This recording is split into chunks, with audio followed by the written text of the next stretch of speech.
Sir! Clint. Basta po. Kailangan ko makasigurado. Kung totoo ba hindi ini-result namin dalawa ni Junior at hindi dinaya. Sir, ako na nagsasabi sa inyo. Authentic ang result ng test nyo. Tsaka, bakit ba bigla kayo nagduda, sir? Dahil sa kapatid ko. Bago siya namatay, nagtapat siya sa akin. Siya daw yung ama ni Junior. Sino kapatid, sir? Jeff Manansala. Kapatid mo si Jeff? I remember him. Dinala niya dito yung specimen niya at ng anak niya. Nagpapaternity DNA test din siya. Clint, kailangan ko malaman kung ano yung pinagawa niya. Kung ano yung detalye, ano yung exact procedure, ano yung resulta. Kailangan ko malaman. Sir, I'm sorry.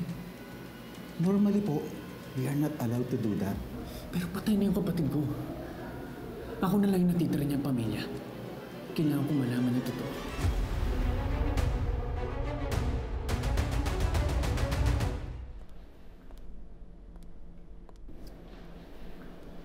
Cause may dumiting kong bisita. Kapal naman ang mukha niya. Sorry. Shaira, hindi ka welcome dito. Manggugulo ka lang. Galang mo naman yung mga huling sandali ni Jeff. Bakit? Sino ka para pagbawalan ako? Kamag-anak ka ba nila? Wala kang karapatan, Christy. Ako na ang asawa ni Jordan. Ako na ang nag-iisang Mrs. Manansala. Alam mo, Shaira, kung may natitira pang delikadesa dyan sa pagkatao mo, aalis ka. Pero iba ka rin talagang kapal na mukha mo, no? Kapal eh, ayaw mong umalis. O di sige. Gusto mo kalad ka rin kita palabas dito?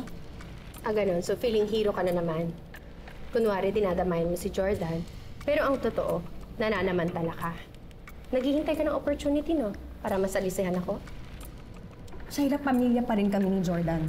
Kaya gagawin ko kung anong karapat-dapat para sa kanya. Kami ng anak namin. Mas may anak din kaming dalawa. Anak na kini-question ni Jordan ngayon? Nagmamalins ka na naman.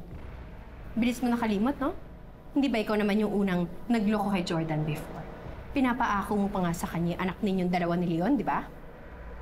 Huwag mo akong tinutulad sa'yo, Shaira. Oo, nagsinungaling ako kay Jordan, pero umamin ako sa kanya. Hindi ako tulad mo. Dahil ikaw yung primary suspect sa pagdukot kay Jeff. Tandaan mo yan. Oh, puro ka bintang. Christy, mga satsat mo na wala namang katibayan. At the end of the day, ako pa rin ang may karapatang damayan si Jordan. Kaya kung ako sa'yo, lumayas ka sa harapan ko. Wala pang bisita dito, kaya hindi ako magdadalawang isip na kalad ka rin ka dito palabas. Ano? Baka gusto mo kung saan ka pulutin? Hindi ako aalis. Ipaglalaban ko yung karapatan ko kahit sang impyerno pa tayo pumunta. Para ka talagang virus, no, Shaira? Dikit ka ng dikit kahit sinusuka ka na. God! Cos, tayo na. Siya ko baba. Ako kaya mo ka ulit ka kay Jordan, ha? Ano ba? Hoy, Shaira, tama na! Tama na! Tama na! Tama na! Sa harap pa ng kapatid ko! Kausapin mo yung ex mo, pinagbabawalan akong puntahan si Jeff. Bakit? Anong karapatan ng babae niyan? Ako na ang asawa mo, Jordan, kaya dapat ako na ang nasa tabi mo. Tama ka naman eh. Ikaw yung asawa ko. Ikaw ang pinakasalan ko. Pero kasal lang tayo dahil sa mga panluloko at kasinungalingan mo! Ito. Alam ko na ang totoo. Ito ang DNA result ni Jeff at ni Junior. Sila ang tunay na mag-ama.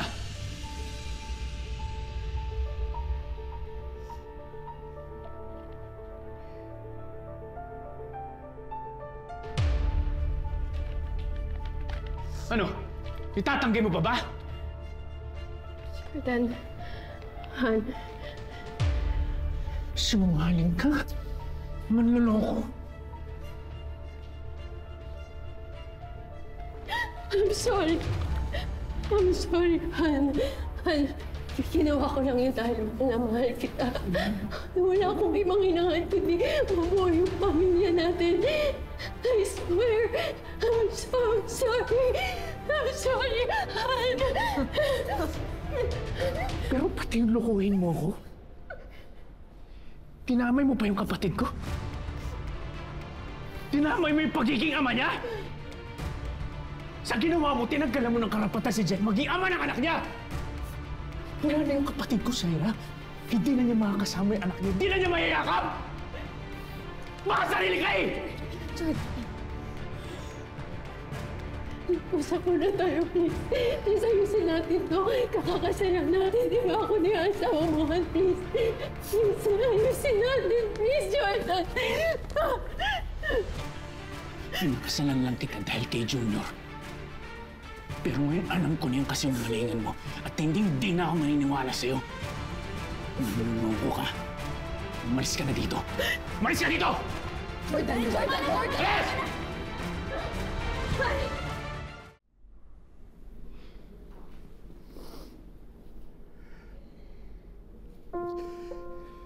Jordan, Alam mo ba na kaya ako pinakasalan niya si Shaira dahil kay Junior? Kasi gusto ko magkaroon siya ng isang buong pamilya.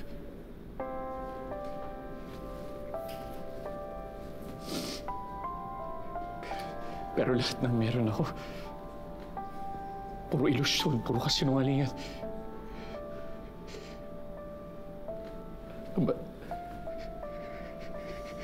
Ang masakit pa doon, dinamay ko pa yung kapatid ko eh. Jordan. Pinagama ko siya na anak. Hindi, Jordan. Huwag mong sisihin ang sarili mo. Wala kang kasalanan. Wala kang kasalanan.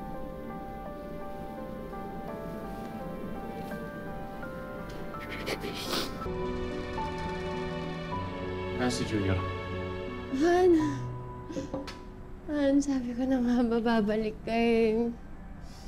Naiintindihan mo rin kung ba't ko ginawa yung ginawa ko. Yan si Junior. Sasama ko na siya. Oo. Kami pa rin ang pamilya mo, Han.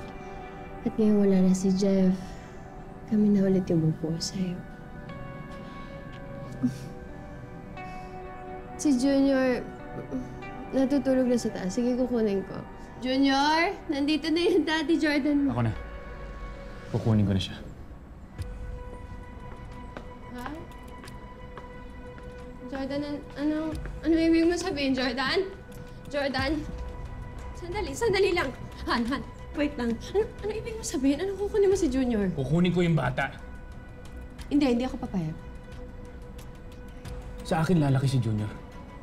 At hindi ka kasama. Hindi, Jordan, hindi. Hindi pwede. Hindi!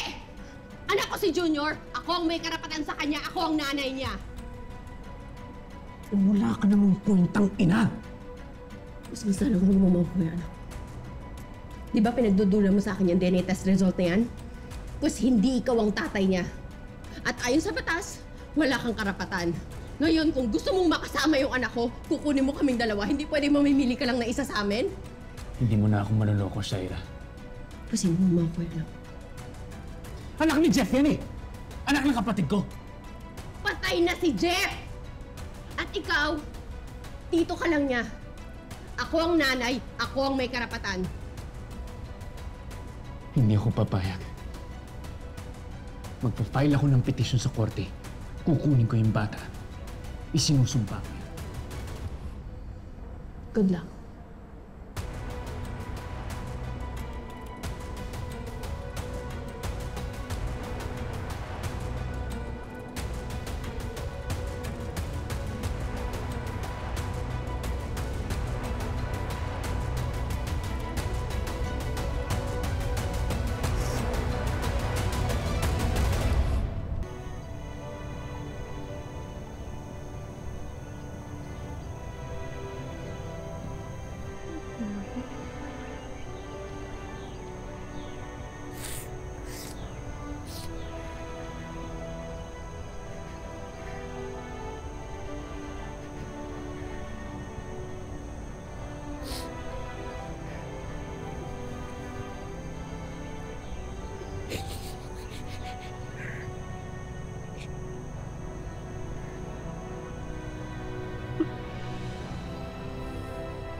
Daya mo, bro.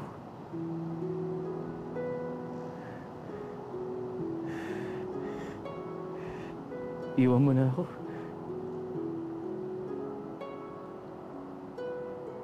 Nauna ka na.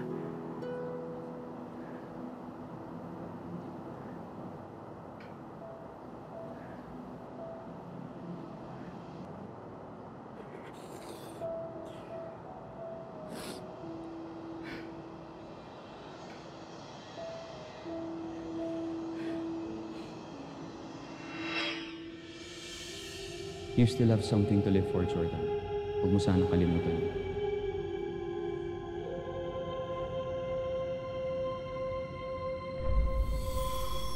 Ipaghiganti mo ang pagkamatay ko.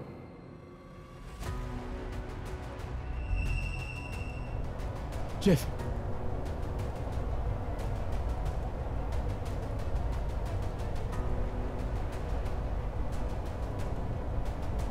Tama ka, Jeff.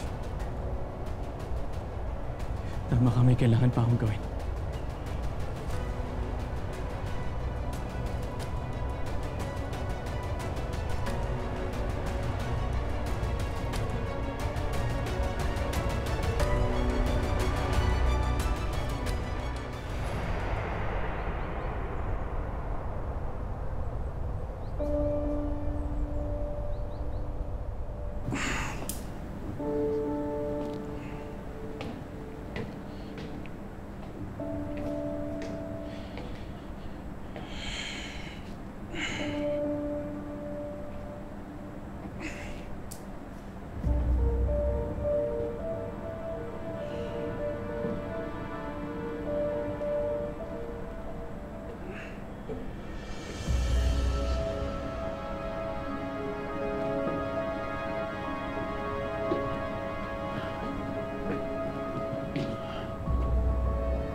Oh, pwede ka na lumabas.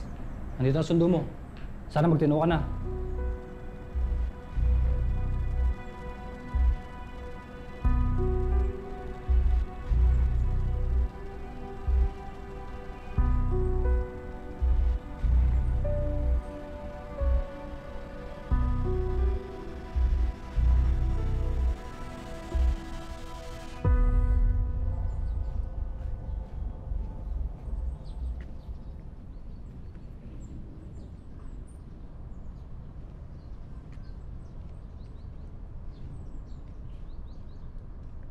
Jordan.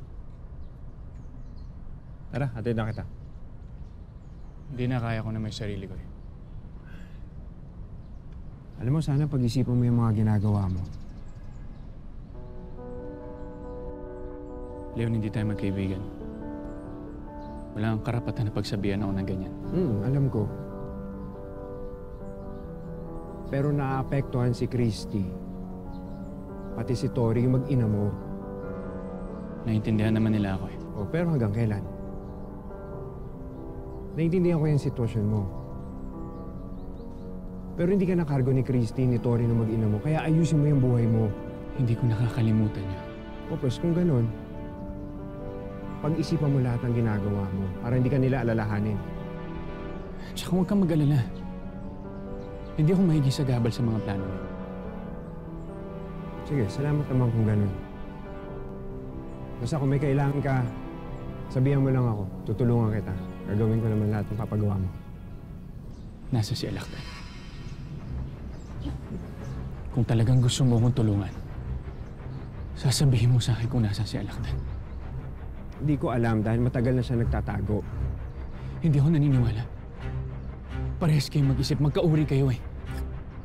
Alam mo kung saan siya pwedeng magtago yan. Nakikiusap ako, nasan siya. Baka may alam ka. May impormasyon ako nakuha. Pero masyadong delikado yung lugar na yun. Saan yan? Sa gubat ng Imok. Masukal sa kamalawak ng bundok na yun. Madami mapagtataguan. Kaya hindi makapasok yung mga pulis, sundalo dahil masyadong delikado. Kaya ba hindi pa nahuhuli yung Alakdan na yan? Kailangan nilang planuhin yung pagsugod dahil hindi na namin alam kung gano'ng kadami yung kalasag. Wala akong pakialam. Kung walang gagawin yung mga pulis na yung para paghiganti yung kapatid ko, ako mismo ang kikilos. Hindi lang.